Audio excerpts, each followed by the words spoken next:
In this Blender tutorial, I'll show you how to create a procedural mask for the upward-facing surfaces of your 3D models, so you can easily add effects like dust, snow, moss, or anything else you want. So let me turn the mask off so you can see how it looks without it. It's very easy to create and it's totally customizable. So you can adjust the noise intensity, the spread of the mask,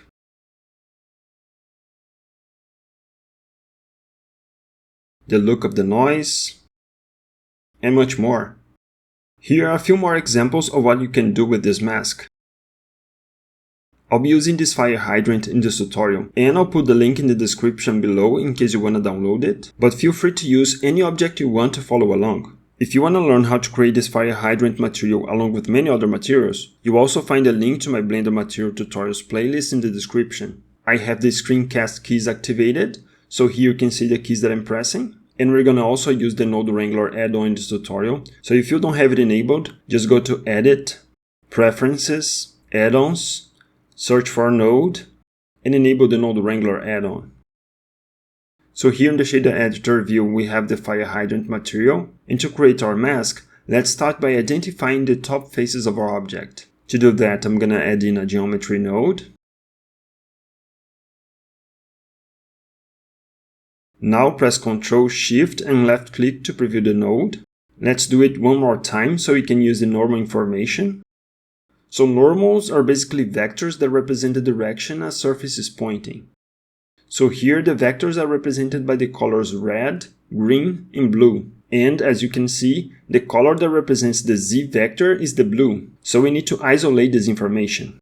And to do that, we need a separate color node. I'm going to place it here after the geometry node, and we're going to use the blue output. And there we go. Now the faces that are facing upwards are white, the ones slightly tilted upward are gray, and the rest is black. If you want to see the face normals, just go to Edit Mode, expand the Mesh Edit Mode drop down, and enable Display Face Normals as lines. You can also adjust the size of the lines. So this way you can see if there's something wrong with the normals of your object. Okay, back to object mode. Now I want to be able to control the spread of this effect. And to do that, I'm going to use a map range node.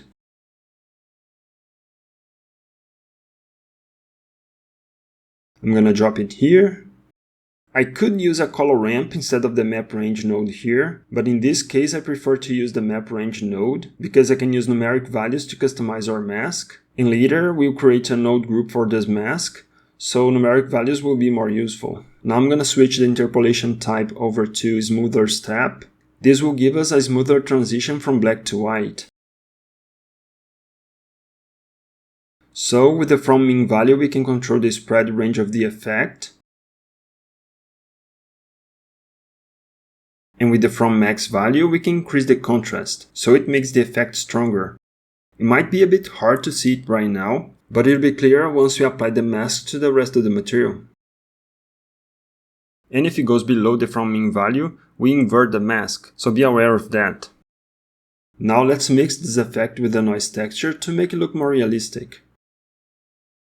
So let's bring in a noise texture. And I'm going to use the Lazy Mix shortcut of the Node Wrangler add-on to mix the noise texture with the map range node. So I'm going to hold Ctrl and Shift and use the right mouse button to connect the two nodes I want to mix. And it's going to add a mix color node to blend the two nodes together. Increase the factor all the way up to 1. I'm going to switch the blending mode over to overlay. Now let's adjust the noise texture. I'm going to uncheck normalize.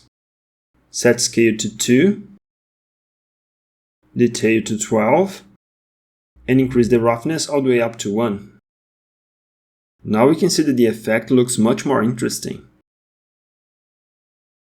But it looks a bit stretched, and to fix that, I'm going to connect the object coordinate into the vector input of the noise texture. There we go, it looks much better now. We can also add a math node after the noise texture to control the intensity of the noise. Okay, so by changing this value we can make the noisy effect more or less intense.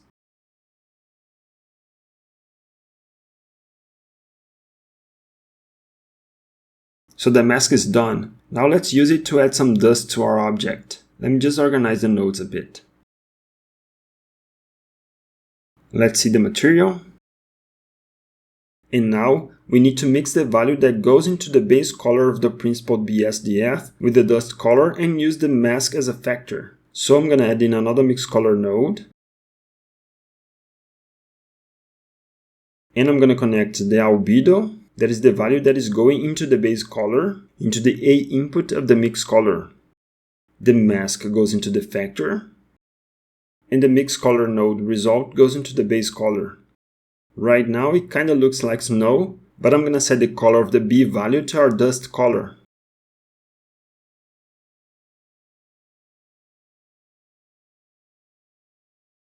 Okay, but now we need to increase the roughness of the dusty areas, because they're way too shiny.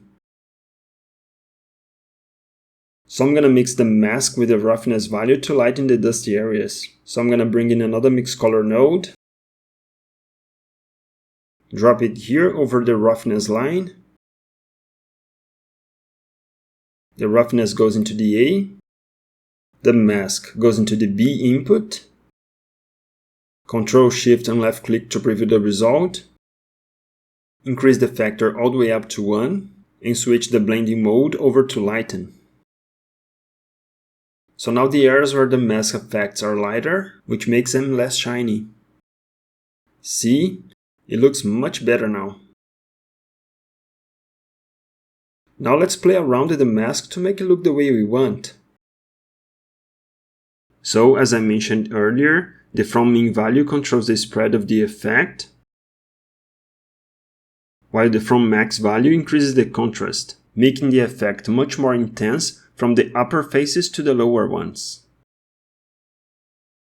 Now let's create a node group for the mask. Let me just align the nodes here first. Now I'm going to select the nodes that correspond to the mask. Then I'm going to press Ctrl and G to create the node group. The vector input of the noise texture is already connected to the group input. And now let's add the other inputs that we want to use to customize the mask. So I'm going to add the from min and from max values of the map range node, so we can customize the spread of the mask. I'm going to add the inputs of the noise texture as well.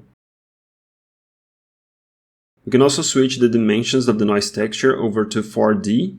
So we get this W value here that works as a seed for the noise pattern. And lastly, I'm going to add the value of this math node. That is the value that we use to control the intensity of the noise. And there we go. Here's the node group of our mask. But let's go back inside the node group to rename some input values, so later it'll be easier to identify what each one of them does. So let's press N to open this menu, go to the Group tab, and here under Group Sockets, we can double click on the input names to be able to rename them. This one I'll call Noise Seed. This one is the noise intensity. You can rename the other ones if you want, but I'm gonna rename only these two. But I'm gonna also remove one of these result outputs because they're duplicated. Finally, I'm gonna rename the node group.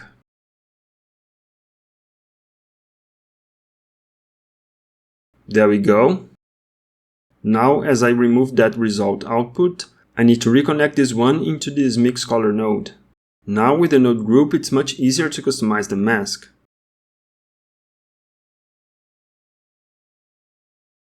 And if you want to save this node group as an asset, just right click here on this shield icon and choose Mark as Asset. Now you just need to save this project on your assets folder and you'll be able to reuse this node group in your other projects. In my next video, I'll show you in details how you can do that from scratch. So let's see another example. Let's say I want to put some snow on the top faces of this rock. So this is the snow material. And I'm gonna mix it with the rock material using the mask as the factor. So this node here is our mask. So to mix two shaders, we need a mix shader node. And the lazy mix shortcut also works in this case. So hold Ctrl and Shift and use the right mouse button to connect both principled BSDF nodes. And the mix shader is automatically added. The mask is again used as the factor.